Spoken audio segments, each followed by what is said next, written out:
Welcome back to Casual Bias Rugby, and I'm shocked, to be honest. My apologies for the background noise. We are at one of the boys' homes. The people still going crazy.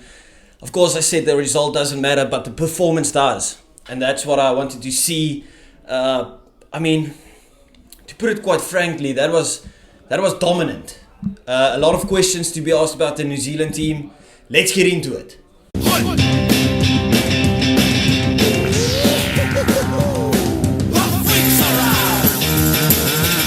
35-7, and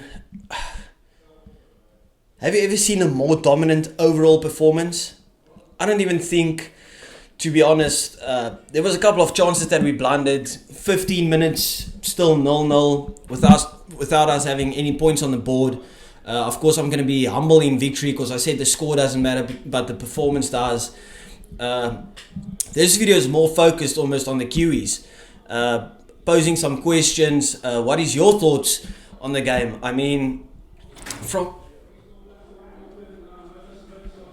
my brew. This is Christoph, the guy that is a Willie LaRue fanboy. Do you want to join the video?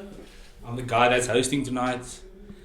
He's very drunk. The box? No, I'm not. I haven't drank one beer. I'm a little bit. He's a bodybuilder. I'm a little bit under the weather, but very disappointed to not see Willie playing. But got to give a shout out to Paul Roos, producing the best fullbacks in the world. Damien Willemse, what a legend, what a game. Kanan Moody really impressed me. I thought Rika Ioane was going to give him I say sweeties. Chris, I'm still in the intro of the video, man, bro.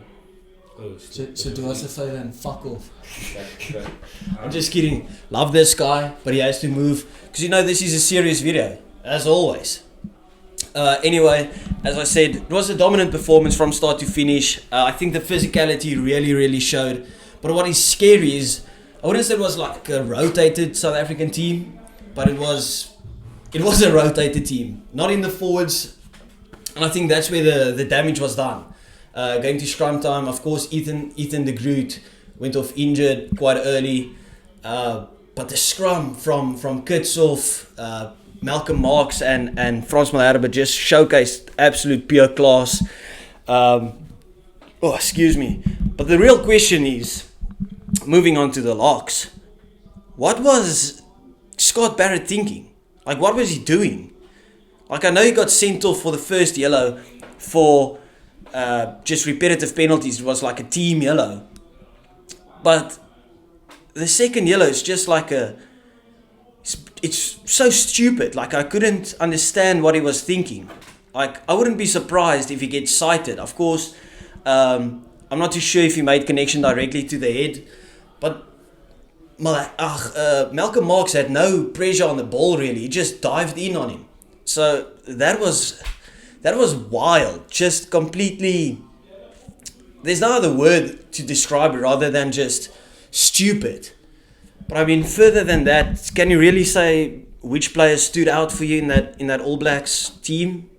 I was very impressed with Cam Roygaard when he got on. And when the benches came on for both teams, it just showed the difference between the experience of the box and more of the fringe players of New Zealand. Of course, I don't predict this will be a scoreline that you'll see in the World Cup if these two teams meet in the quarterfinal, or as my prediction in the final. But there's a lot of questions just for this game from the New Zealand team. I'm not one of those bandwagon guys that jumps on and says, New Zealand is all of a sudden this shitty team. A bad performance doesn't define the season. It doesn't take away the performances that New Zealand has put up over this past few games. Of course, South Africa getting a bit of momentum. It's great to see us perform after our performance against New Zealand in Auckland.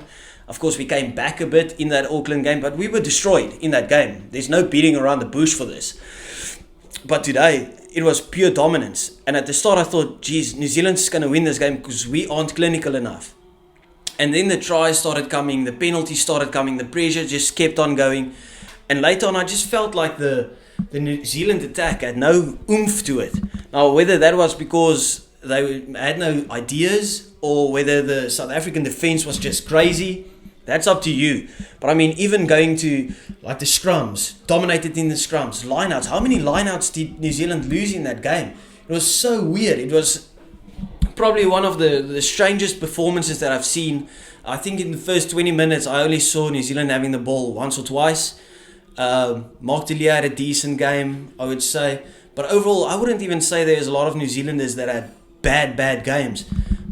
It's just quiet all around. It was almost like we weren't playing against the team with all these superstars. I think Adi Xavier had a decent game. But I mean, from the forwards, I don't think the forwards from New Zealand were anywhere on the field, especially when the subs came on. Oxenche, Trevor Nyakane and Bongi Munambi really showcased their class. I'm very proud of the boys, very proud of the performance. Of course, I said the result doesn't matter, but it doesn't take away that I can't be proud of the boys taking in some momentum. And if you're thinking Scotland is going to beat this South African team the way we play today, you are off the rails, drunk, high, on some big ass stones, okay? Because you are stupid. That's the nicest way I can say it. Of course, I want Scotland to go through to the quarterfinals, because that means two teams from the same country goes through to the quarters for the first time in history, seeing that they got about 50 million South African players in their squad. But overall, I just want to know what your opinion on this game as a Kiwi fan. Of course, you'll get a lot of Box supporters who will be very cocky, I could say, about it. Of course, some of them are in this house at the moment. Of course, we're just enjoying it. It's not one of the biggest. It is the biggest game in the sport. It's the biggest rivalry in the sport. Of course, it's a respectful rivalry. I respect all New Zealand players. I still think they'll beat France on that opening day, because I'm not very impressed with France. Okay, let me just say it like that. I think they're one of the most overrated teams at the moment. I think it's one of those days when South Africa just played at 100% and New Zealand played at 60%. It's hard to do a breakdown when you personally feel it's just been dominance from one side. Of course, it felt like a lot more South Africans were in the stands than New Zealand. But I think New Zealand was still up for this game. I wonder what Fozzie will be thinking. I wonder what's going to happen with that Scott Barrett yellow card that's going to get reviewed, obviously. If he gets that privilege that Owen Farrell got, the Owen Farrell privilege, he'll be back next week, to be honest. So let me know what you thought about the game. Let's make this an interactive video. I'm very calm at the moment, but there's a lot of positive takeaways for us, and a lot of positive, well, I wouldn't say positive, but a lot of takeaways that New Zealand can take from this game, seeing where they could strengthen their side, because they weren't almost allowed to play today, which was scary. This Box squad that played today was scary, and there's no beating around the bush. I'm not trying to be cocky, but you call a spade. So that is my takeaway from this game. Let me know what you thought about the game.